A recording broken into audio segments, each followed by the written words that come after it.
kita itu dibisiki iblis. Bukan. Kita bukan bahas masalah iblisnya. Kita membahas mengenai benarkah Muhammad syahid karena diracun, betul? Ya itu betul. Nabi Muhammad itu syahid. Dalilnya. Berarti bentar, itu ada dua juga pendapatnya.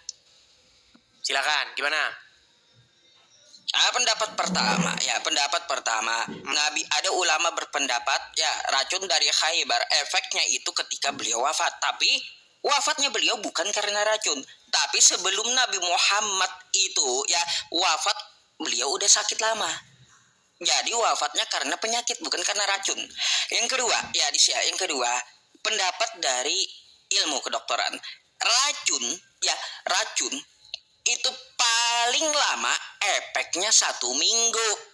Kagak ada racun itu efeknya sampai 4 tahun. Itu menurut ilmu kedokteran. Memang ya aku akui Nabi Muhammad itu ada mengeluh sebelum beliau wafat, racun di Khaybar terasa kan kayak gitu. Terasa efeknya sampai beliau mau wafat. Tapi bukan berarti Nabi Muhammad itu ya beliau meninggal karena racun, tapi memang sudah umurnya berdasarkan ketetapan Allah, semua manusia pasti akan mati. Kullu nafsil dha'iqatul maut. Gitu. Bukan karena racun, memang karena umurnya udah habis. Sudah? Baik. Jadi begini maksud saya, Sub. Penyebab orang mati karena apa? Itu adalah keterangan dari orang tersebut. Saya heran, kenapa malah ulama yang menyimpulkan sebab kematian Muhammad? Dengarkan. Muhammad sendiri mengatakan dia itu karena racun. Perhatikan ya. Nabi Muhammad pun mereka bunuh. Saya bentar, sini. Sakit Rasulullah SAW semakin parah, lalu kemudian kata Nabi kepada Aisyah, apa kata dia? Ya Aisyah, wahai Aisyah, ma'azalu ajidu alam at-ta'am, terasa di dalam sakitnya makanan yang kumakan waktu di Khaybar. Ini dalil bahwa dia mati diracun. Jadi Abdul Somad pun sudah mengakui bahwa karena pengakuan Muhammad sendiri kepada Aisyah, wahai Aisyah, sekarang sudah tiba ajalku. Terasa racun yang kumakan di Khaybar itu telah memutus urat nadiku. Jadi menurut Muhammad dia meninggal karena diracun oleh perempuan Yahudi di Khaybar. Kok malah ulama yang mengatakan karena usia? Berarti Muhammad menurut ulama sedang ngigau. Baik, Des. Jadi apa yang dibawakan oleh Ustadz Abdul Somad tadi yang kau tunjukkan kepadaku itu riwayat Ibnu Mas'ud. Aku pun tahu ya. Ini adalah hadis ya. Meskipun tidak ada hadis dari Ibnu Mas'ud, Nabi Muhammad itu tetap akan wafat karena menurut Allah Subhanahu wa taala berfirman dalam Quran, kullu nafsin dha'iqatul maut. Semua pasti mati gitu. Mau diracun atau kagak, semuanya pasti mati. Ya, penyebab kematiannya? Ya sudah, penyebab itu ketentuan, karena bukan racun, ketetapan. Nah, ketentuannya seperti apa? Ada yang karena sakit, ada karena dibunuh, ada karena kecelakaan. Karena diracun, kita lihat dari Nabi Muhammad ya, Nabi Muhammad mengeluh seperti itu akan bertentangan dengan ilmu pengetahuan kedokteran. Berarti Muhammad salah ketika mengatakan. Jadi aku lebih mengikuti apa yang dikatakan Al-Quran. Semua orang pasti mati. Dan semua Nabi itu pasti akan wafat. Jadi Anda tidak mengikuti apa kata Muhammad? Semua yang di hadis, yang sahih hadis ya pasti diikuti. Karena sebagai pedoman hidup. Apa yang Muhammad katakan? Karena racun itu bukan? Des, Nabi Muhammad itu beliau wafat di bentar aku jawab. Nabi Muhammad itu wafat diracun atau kagak ya? Itu enggak masalah bagi umat Islam. Pengakuan Muhammad sendiri dia meninggal karena apa? Lah, adakah Nabi Muhammad aku mati karena diracun? Wahai Aisyah, perhatikan sekali lagi. Wahai Aisyah, terasa ajalku. Sebentar nih ya, saya tunjukkan kepada Anda. Perhatikan. sakit Rasulullah SAW semakin parah, lalu kemudian kata Nabi kepada Sakitnya makin parah, oke? Ya Aisyah, Ah. wahai Aisyah, ma azalu ajidu alam at-ta'am. Apa artinya itu? Tiba Wahai sekarang Aisyah. saatnya ajalku datang, betul? Mana Saya ulangi. terjemahnya kayak gitu? Saya ulangi. Perhatikan. Aisyah, ma azalu ajidu alam at-ta'am. Terasa Apa artinya? Apa artinya? Apa artinya? Nih, aku artikan. Setelah- Wahai Aisyah, bentar. Ah. Ini aku yang artikan. Silakan. Wahai Aisyah, ya, aku merasakan sisa makanan di Khaybar. Merasakan sakit, merasakan racun, sisa makanan yang di Khaybar. Oke. Itu Jadi artinya. Muhammad sendiri mengatakan bahwa dia merasakan sakit akibat sisa makanan racun di Khaybar, betul? Ada Nabi Muhammad, wahai Aisyah, aku akan mati karena racun di Khaybar. Ada. Berat. Ngeles kau. Baik. Kau gak bisa pelintir hadis sama baik, kudes. saya teruskan ya. Saya teruskan. sakitnya makanan yang dimakan waktu di Khaybar. Ini dalil bahwa dia mati diracun. Ini dalil bahwa dia mati diracun. Seorang Abdul Somad saja mengatakan ini dalilnya bahwa Nabi itu mati diracun.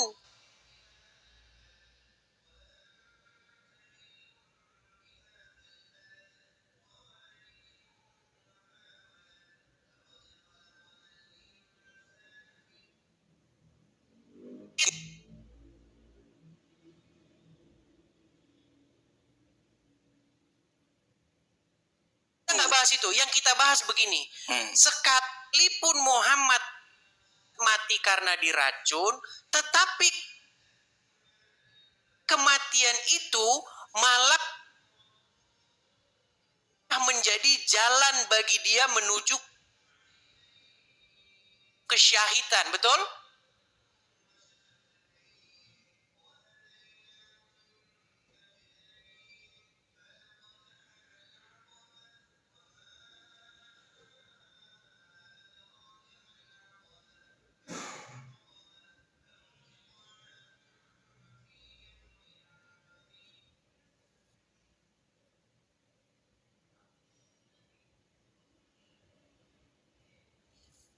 Nabi Muhammad itu syahid, oke? Meninggal karena syahid. Sekalipun orang membunuh dia, tapi itu jalan bagi dia menuju surga, betul? Lah, terus Nabi Muhammad itu memang dijamin surga. Lalu? Nggak nyambung sih si Ucup ini. Enggak, masalahnya kamu mau ke sana kemari pelintir hadis. Bukan, yang Nggak saya ada maksudkan Nabi begini, Muhammad Sob. itu. Bentar, yang ku maksud itu gini. tidak berpola pikir seperti kalian. Kalian kan mengatakan Yes. bagaimana poinnya itu sebenarnya sudah dapat, Su. Saya cuma mau menyampaikan begini. Saya tidak pernah mengatakan bahwa perempuan Yahudi yang meracuni Muhammad itu berjasa. Saya tidak pernah mengatakan begitu. Sebagaimana kalian mengatakan bahwa iblis yang menginginkan supaya Yesus disalibkan berjasa. Tidak. Iblis tetap kepada penghukumannya, iblis tetap terhadap kejahatannya. Tetapi sekalipun iblis merancangkan hal-hal yang jahat, sekalipun iblis merencanakan untuk menggagalkan rencana Tuhan, tetapi tetap saja itu menjadi jalan bagi Tuhan tetap melaksanakan keinginannya. Iblis tidak bisa menggagalkan rencana Tuhan, sekalipun iblis merencanakan untuk menggagalkannya. Oke, udah. Jadi tidak bisa Boleh Anda aku katakan jawab? berarti iblis mendapatkan penghargaannya, tidak, gimana? Itu saya Inilah bisa menjelaskan ajaran itu saja, Edis, terima ya. kasih. Saya mau Baik, bertanya ya, aku sama kamu soal tanggapi. agama Islam. Ya iya. Sekarang ku tanggapi. Silakan. Inilah ajaran kau boleh berdusta dalam segala hal gitu. Ya, aku udah bilang pendapat pertama yang dibawakan oleh Ustadz Abdul Somad itu dari Ibnu Mas'ud. Ya, tidak ada dikatakan di dalam hadis itu, wahai Aisyah, aku akan mati, aku akan wafat karena racun. Tidak ada. Tapi beliau hanya merasakan. Itu satu. Ya, merasakan racun yang di Khaybar. Itu belum wafat. Belum. Ada pendapat yang kedua dari hadis beliau juga di kitab Al-Mustadrak. Beliau tidak pernah memikirkan racun itu. Artinya apa? Penyebab wafatnya Nabi bukan karena racun. Di hadis yang kedua. Jadi itu tidak bisa dijadikan dasar wafatnya Nabi Muhammad atas racun yang dia Khaybar. Gak bisa. Jadi dasarnya Nabi Muhammad itu wafat karena memang ketetapan dari Allah, kullu nafsin dha'iqatul maut, bukan karena racun Khaybar. Jangan kau pelintar-pelintir hadisku. Gak bakal bisa kau pelintar-pelintir samaku. Saya tanggapi lagi. Nah, itu aja. Baik. Kalau saya hanya mengutip pendapat-pendapat ulama-ulama besar yang diakui di Indonesia ya, Abdul Somad, Khalid Basalamah, Firanda, dan lain-lain. Apakah semuanya sepakat? Perhatikan, Sob. Perhatikan. Ternyata wanita Yahudi ditaruh racun di kambing tersebut. Sehingga Nabi pun makan kambing tersebut. Kemudian tiba-tiba kambing itu berbicara, ini masmum, sungguhnya aku beracun. Akhirnya Nabi mengatakan para sahabat berhenti. Sungguhnya ada racunnya, tapi sebagian sahabat akhirnya meninggal dunia. Dan Nabi juga sempat mengunyah racun tersebut. Itulah racun yang akhirnya masuk ke tubuh Nabi. Dan itu sebabnya Nabi SAW sakit. Tatkala Nabi akan meninggal dunia, Nabi berkata, "Fahadha awanu wajadtu qita'a abhari min dzalika sum." Saatnya wahai Aisyah, tiba saatnya aku merasakan urat nadiku terputus gara-gara racun tersebut. Racun sangat kuat. Sampai sahabat meninggal, langsung meninggal. Nabi tidak. Karena tugas Nabi belum selesai. Kata para ulama, di antaranya Ibnu Abbas, ya, kenapa Nabi SAW meninggal gara-gara racun? Karena Allah ingin menganugerahkan kepada Nabi mati syahid. Ya, oleh karena Nabi meninggal dengan sebab racun tersebut. Tuh, jelas. Jadi menurut kesimpulan para ulama, Allah ingin supaya dengan jalan racun itu Muhammad masuk kepada syahidnya. Saya bisa memahami itu. Baik. Kok. Bisa saya pahami itu. Des, aku tampilkan ayat Quran boleh? Silakan. Nih ya, Quran nih ya, kamu buka nanti. Quran surah Al-Maidah ayat 67 nih ya. Tentang Nabi Muhammad ya. Aku tunjukkan sama kau. Silakan. Nih. Tentang Nabi Muhammad di dalam Quran. Nih. Ya. Apa kata Allah? Wallahu ya'simuka minan nas.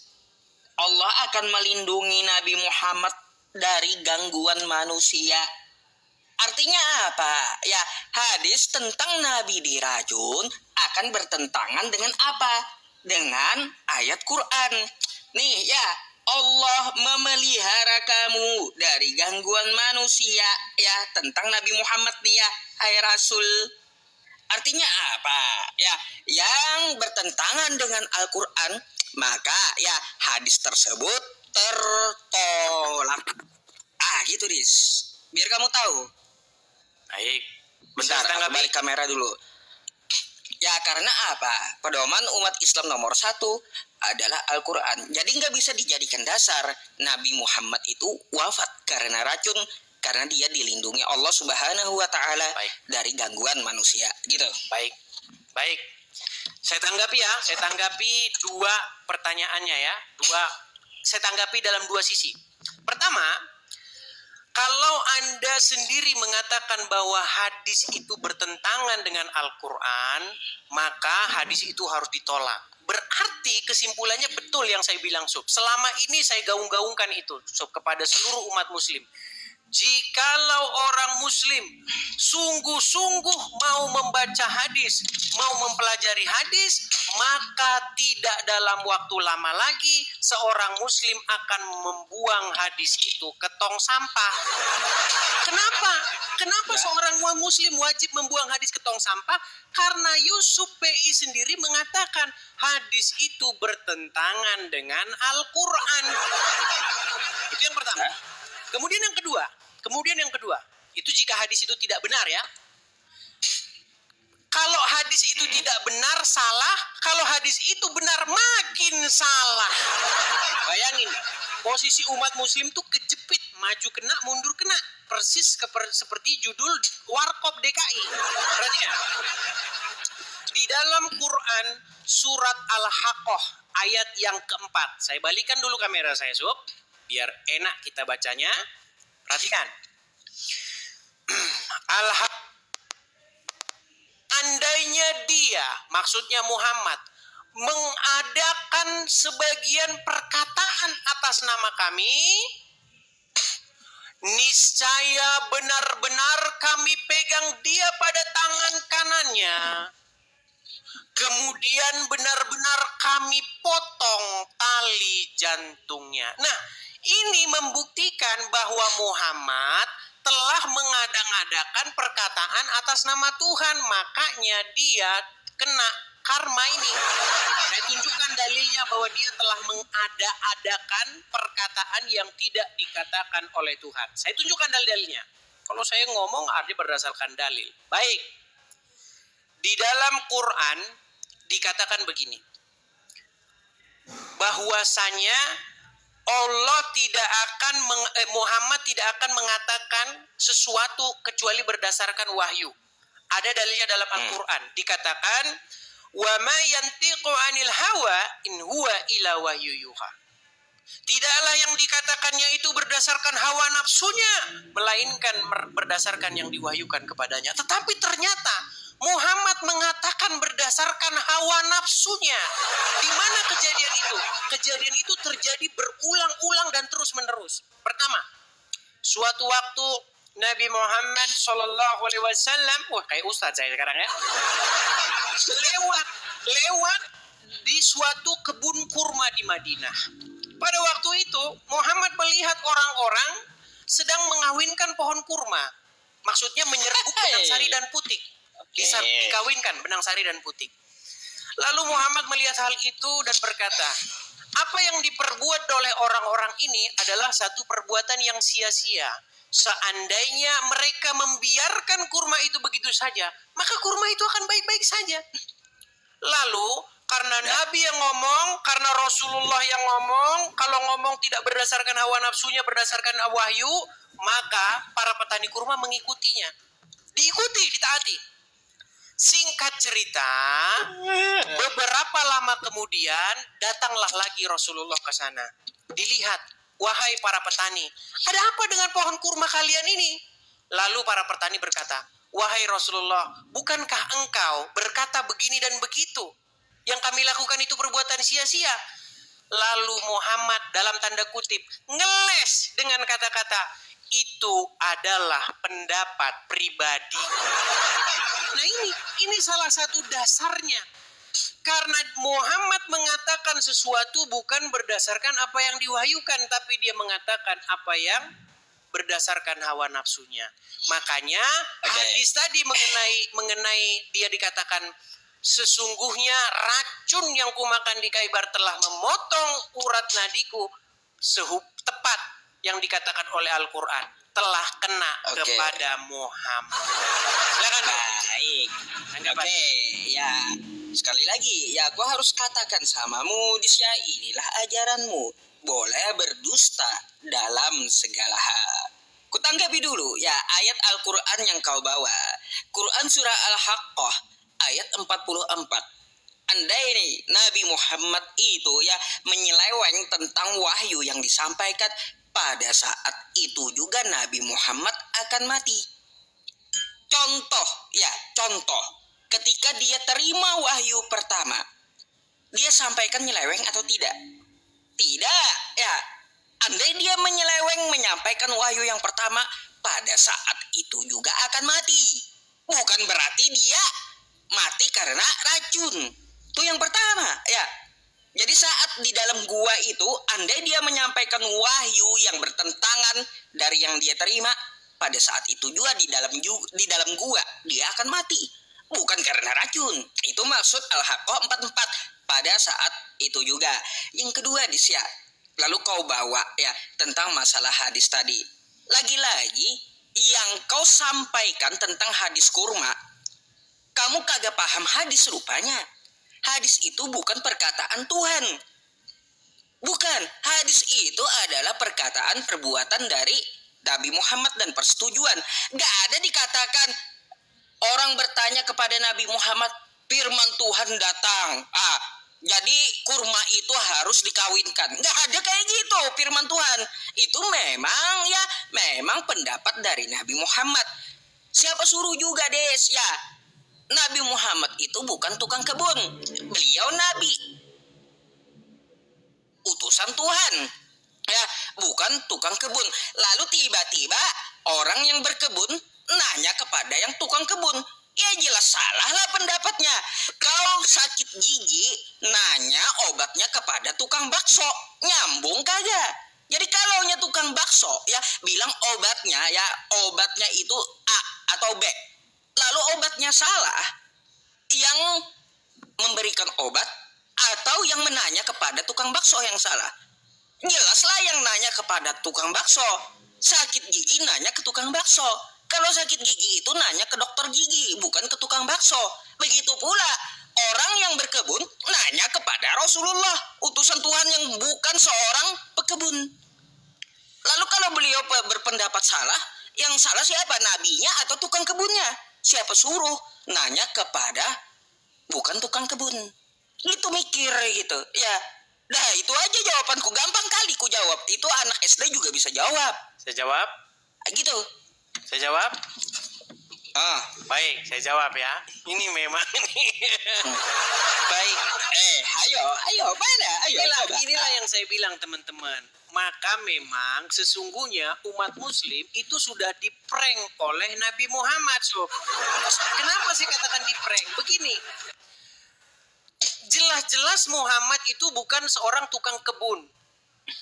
Dia tidak ngerti masalah perkebunan. Lalu kenapa dia membuka mulutnya untuk mengatakan sesuatu yang tidak dia ketahui?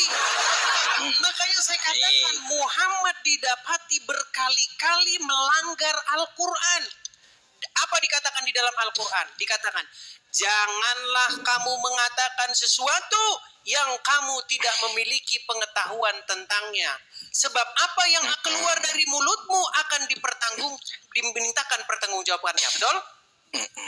Nah, lalu bagaimana mungkin Muhammad mengatakan sesuatu yang dia tidak memiliki pengetahuan tentangnya?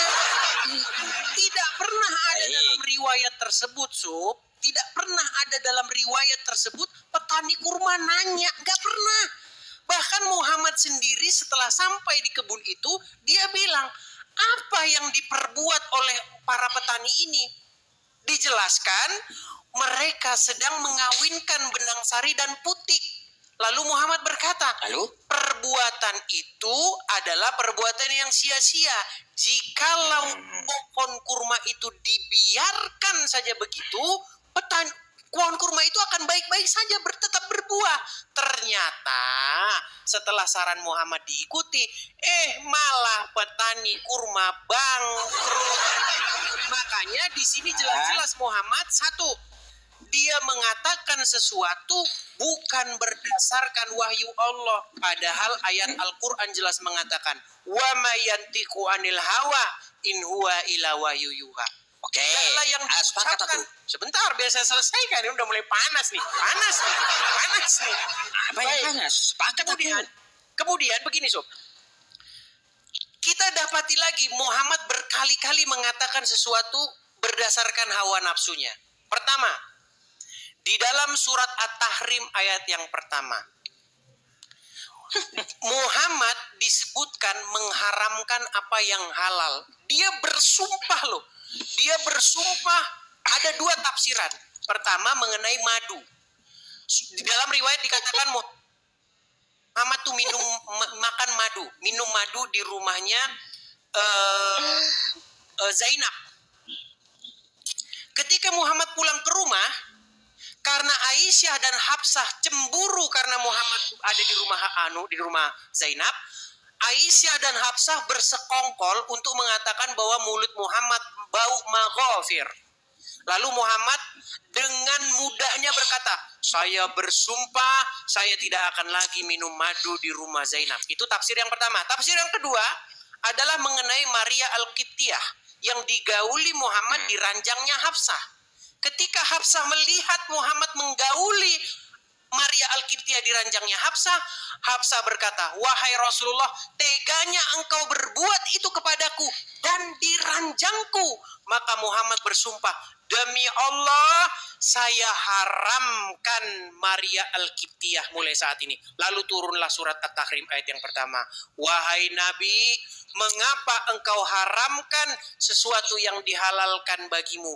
Engkau hendak menyenangkan hati istri-istrimu. lalu Allah membebaskan kamu dari sumpahmu. Pertama, pernyataan Muhammad bertentangan dengan apa yang diucapkan dia kepada seorang yang bernama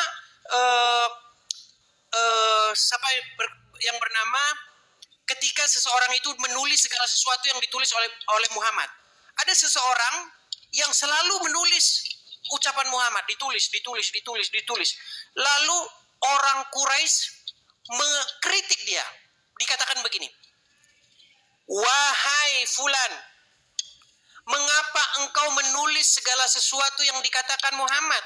Bukankah dia itu adalah seorang manusia biasa yang terkadang berkata dalam keadaan senang, terkadang berkata dalam keadaan marah?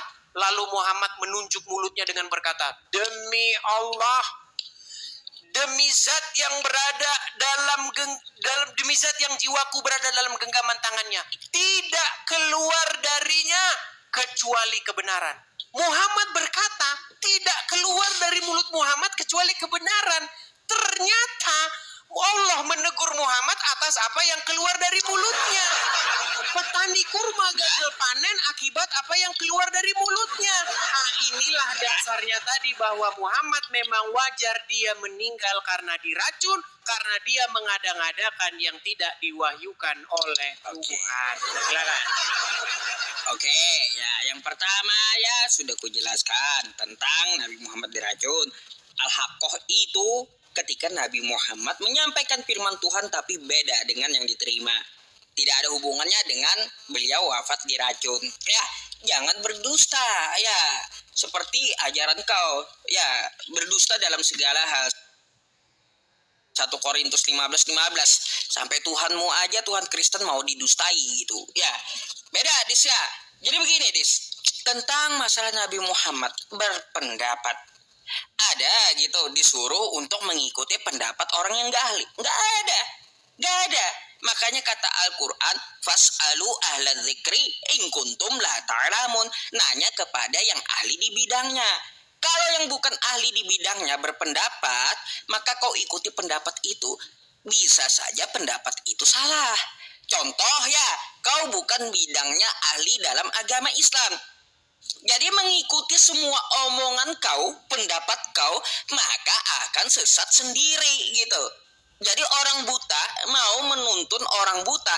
Pantas Kristen yang ikut Anda, ikut kamu di semuanya. Kamu terjun ke jurang, Kristen lainnya juga terjun ke jurang. Kamu ke neraka, semua Kristen masuk neraka. Jadi kayak gitu. Siapa suruh kan mengikuti pendapat kamu yang bukan ahli dalam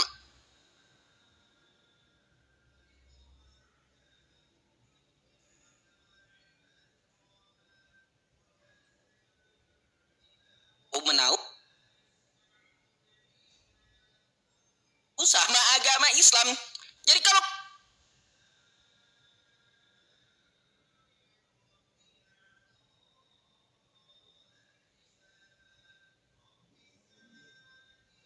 yang ahli di bidangnya bukan ya. Jadi seperti itu pula hadis tentang masalah kurma.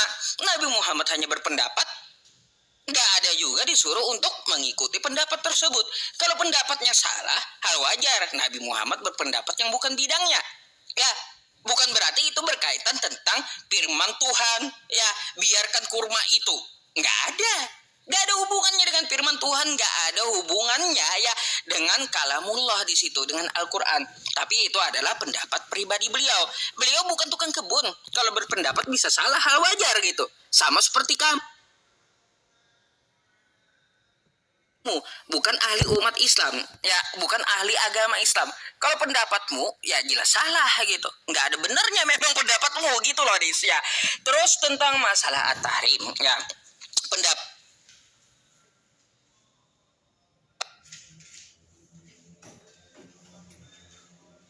tahu juga dua tafsir itu.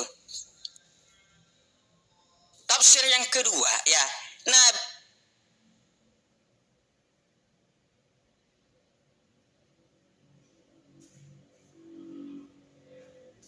Muhammad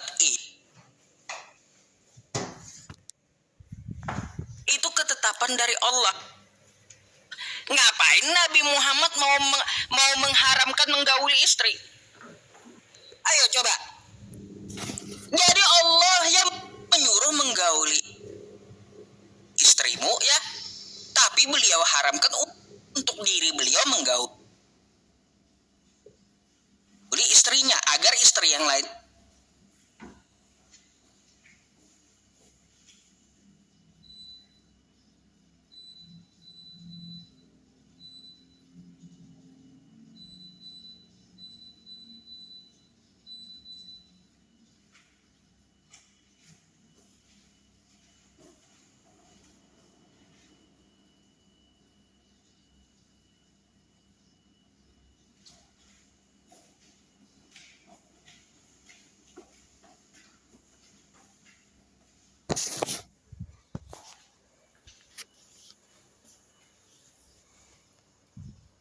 menggauli bapaknya boleh, jangan-jangan juga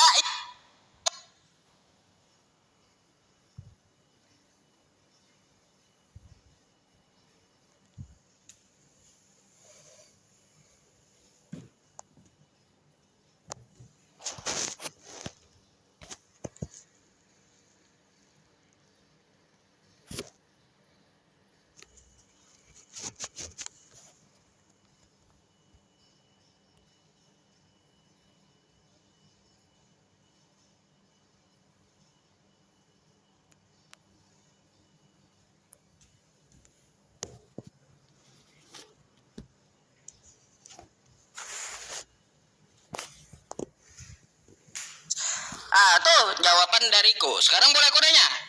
Atau kau mau tanggapan dulu? Saya respon dulu lah, respon balik lah. Ya udah, baik. Aku mau nanya di sini. Saya respon ya, saya respon. Baik. Jadi pernyataan Yusuf ini mengkonfirmasi bahwa apa yang saya katakan itu benar. Tetapi Yusuf melakukan beberapa pelintiran-pelintiran di sini.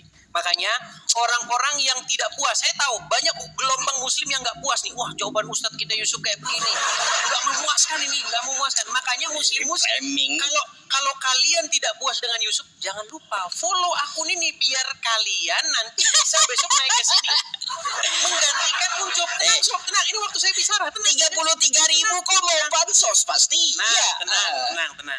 Umat muslim yang tidak puas dengan jawaban Yusuf, umat muslim yang tahu Yusuf di sini kalang kabut, jangan lupa follow akun Edis TV yang asli biar dari kalian tadi ku ketawa. Ya, sebentar. Nggak ada kalang kabut. Saya tanggapi. Dari tadi aku ketawa dengan kamu. Tenang. Kita diskusi yang baik. Kita ajari orang-orang supaya diskusi dengan baik, debat dengan baik, tanpa hujat, tanpa maki. Baik.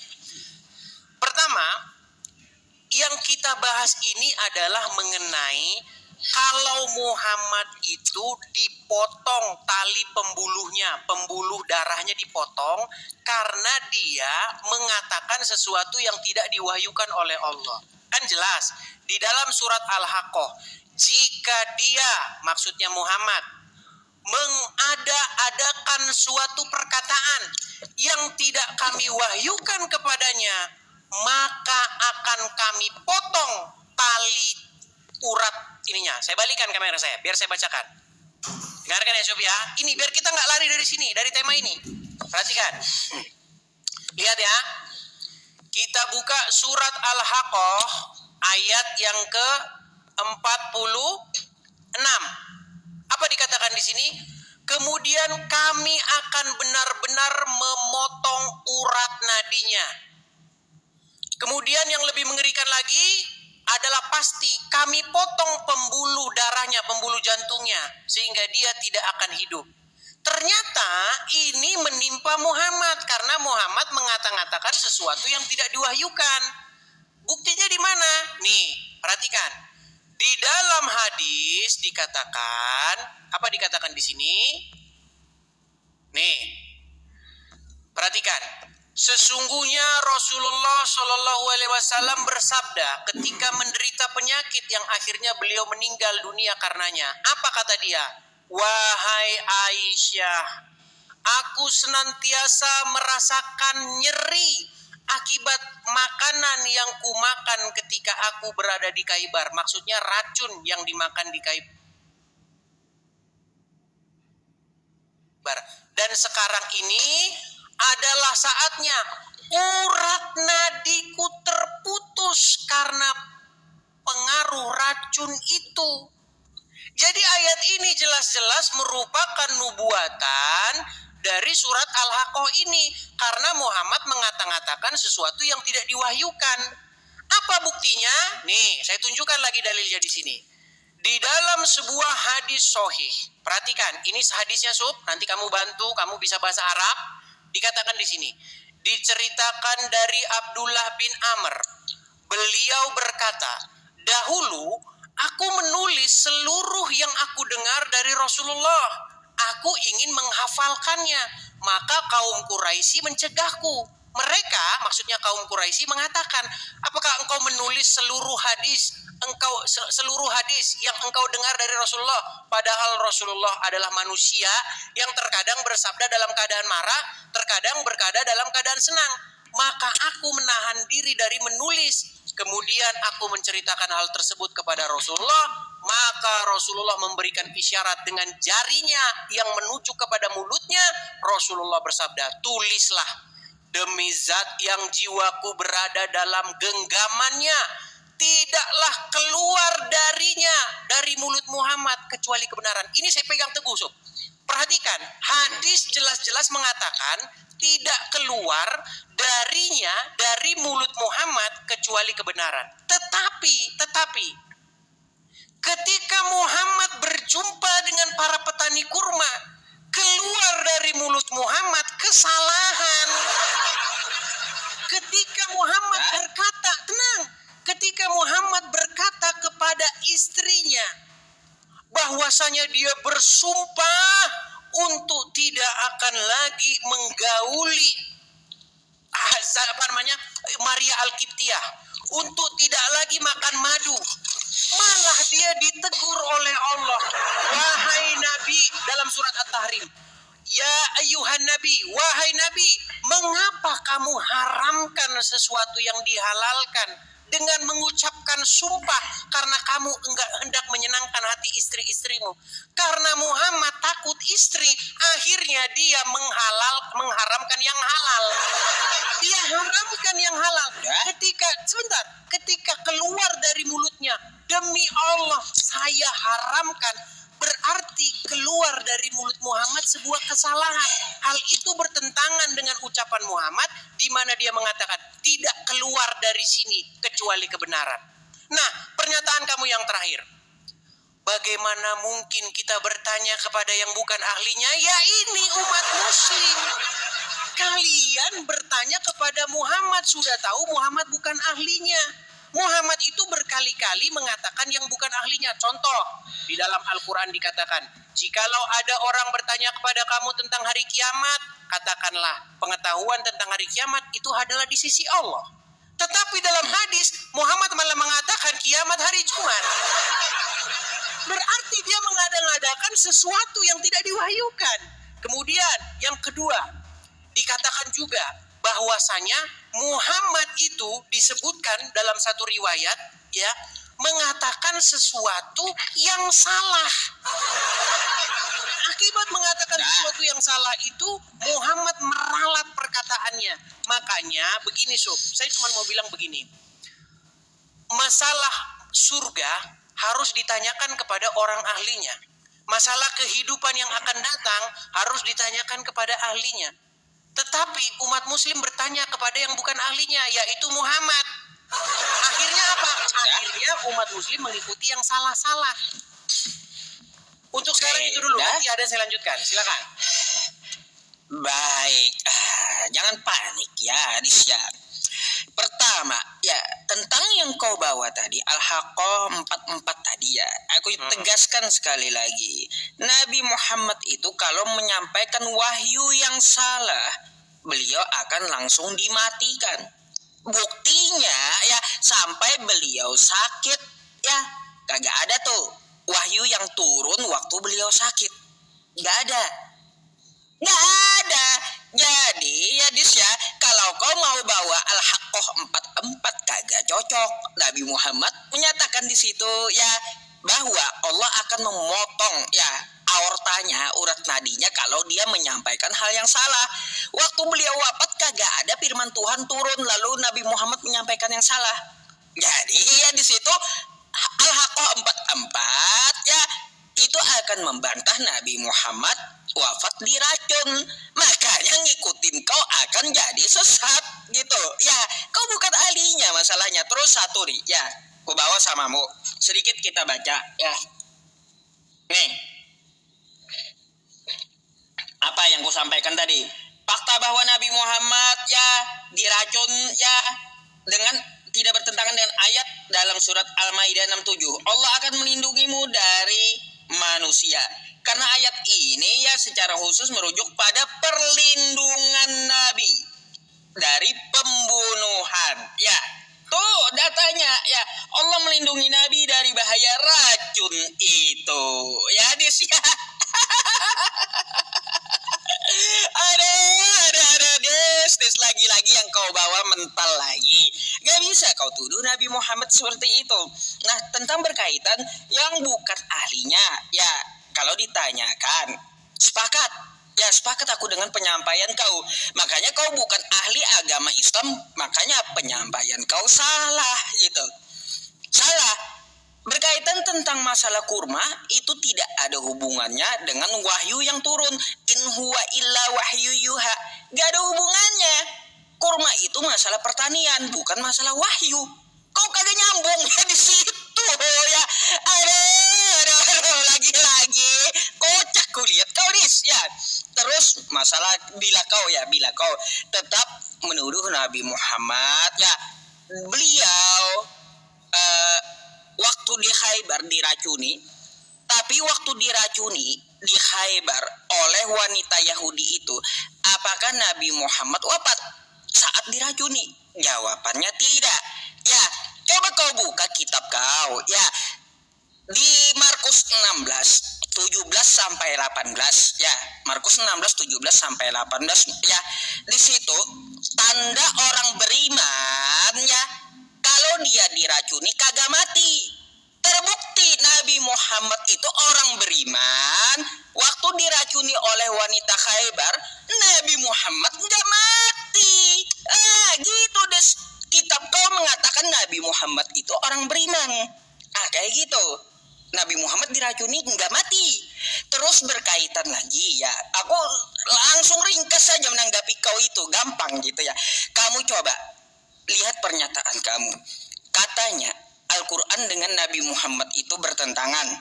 Nabi Muhammad mengetahui hari kiamat hari Jumat. Sedangkan di Al-Quran tidak ada yang tahu selain Allah. Tiba-tiba kata kamu Nabi Muhammad tahu hari Jumat, hari kiamat. Kan kayak gitu. Yes, ya, aku nggak terlalu banyak bantah. Ini membuktikan kalau Nabi Muhammad itu ya, kalau mau kita katakan dialah yang satu dengan Bapa yang di sorga. Karena apa? Ya, coba lihat kitab kau di Matius 24 ya, di ayat 36. Di situ kata Yesus, waktu Yesus ditanya, tahu nggak Sus hari kiamat kapan? Kagak tahu, kata Yesus. Yang tahu itu Bapa di sorga. Kan kayak gitu, hanya Bapa yang di sorga yang tahu.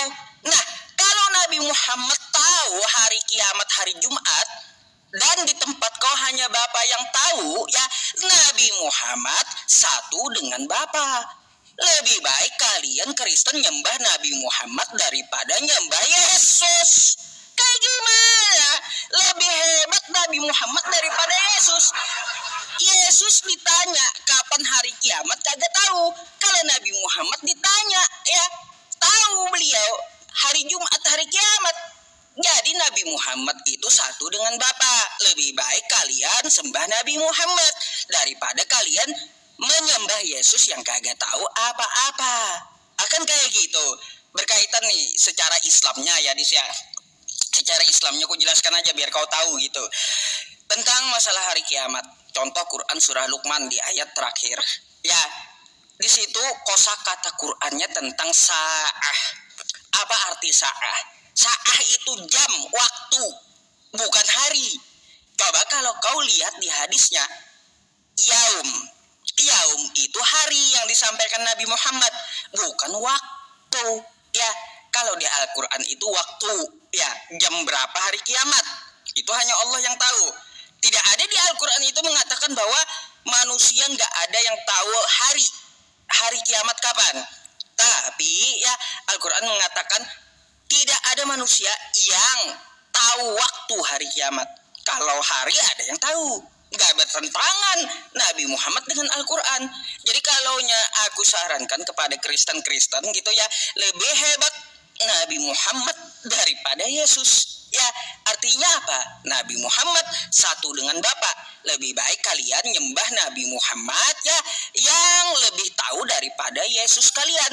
Yesus kalian kagak tahu apa-apa, tapi Nabi Muhammad lebih tahu daripada Yesus.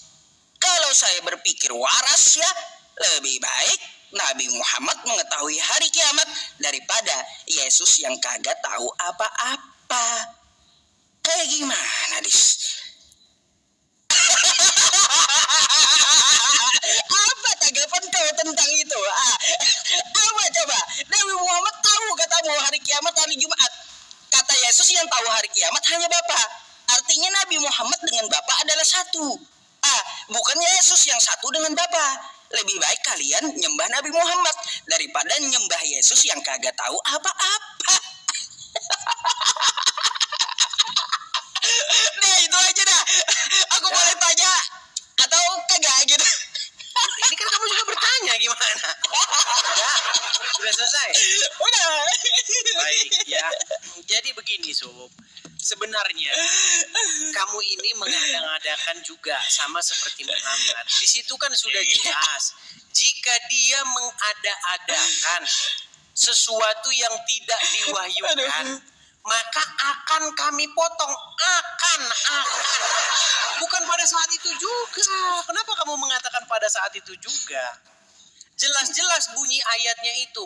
Kalau berarti kan masih seandai-andainya dia mengatakan sesuatu yang tidak diwahyukan oleh Allah, maka akan kami potong urat atau pembuluh darahnya. Nah ternyata Muhammad bukan sekali dua kali, berkali-kali dia mengatakan sesuatu yang tidak diwahyukan.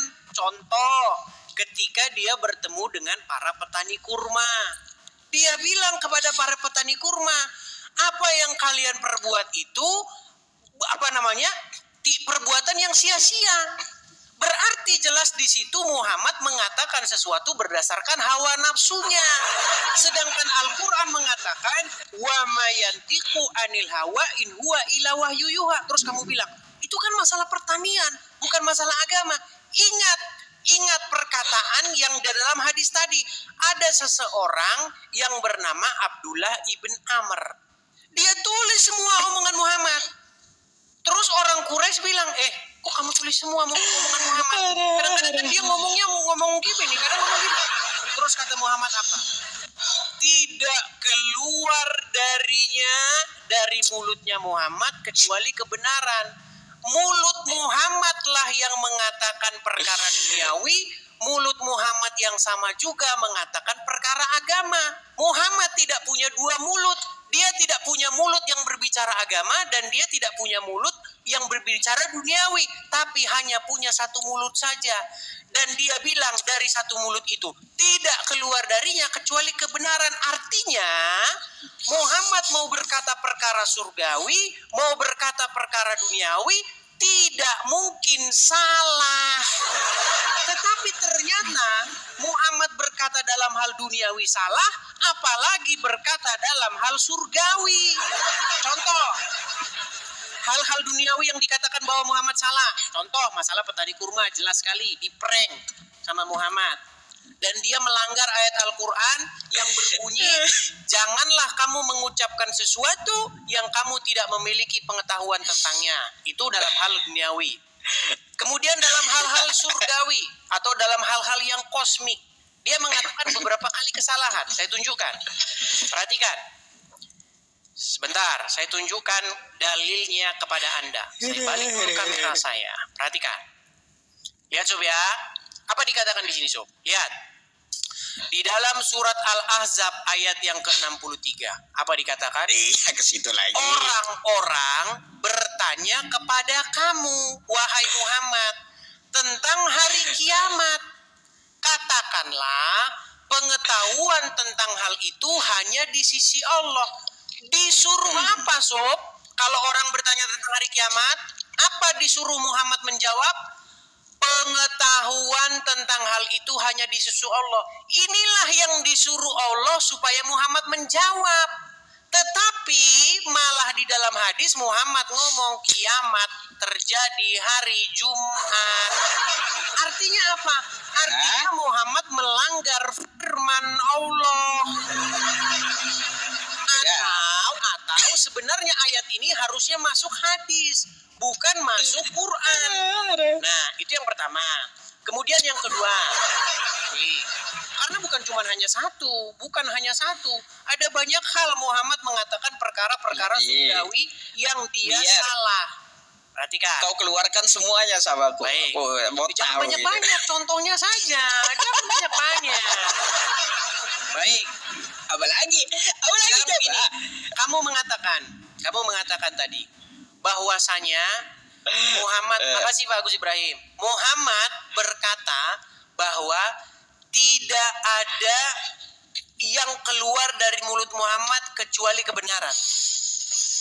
Muhammad berkata begini, sesungguhnya tidak ada satu amalan yang sanggup memasukkan orang ke dalam surga. Tahu nggak pernyataan Muhammad tentang itu? Apanya? Coba dulu Muhammad kamu selesaikan, nanti ku potong, kamu protes pula. Baik. Muhammad pernah ditanya, wahai Rasulullah, apakah engkau sudah dijamin masuk surga? Bahkan dia mengatakan, tidak ada satu amalan yang menjamin seseorang masuk surga. Bahkan anaknya sendiri Fatimah, wahai Fatimah, ketahuilah bahwa aku tidak berkuasa melepaskanmu dari siksa api neraka. Tidak ada satu amalan pun. Tapi di ayat-ayat lain, contoh, mengucapkan kalimat syahadat, masuk surga. Sahabat dijamin masuk surga. Kemudian dikatakan di ayat lain lagi bahwa barang siapa yang begini begitu masuk surga. Barang siapa yang begini begitu. Artinya apa? Omongan Muhammad satu sama lain bercakar-cakaran.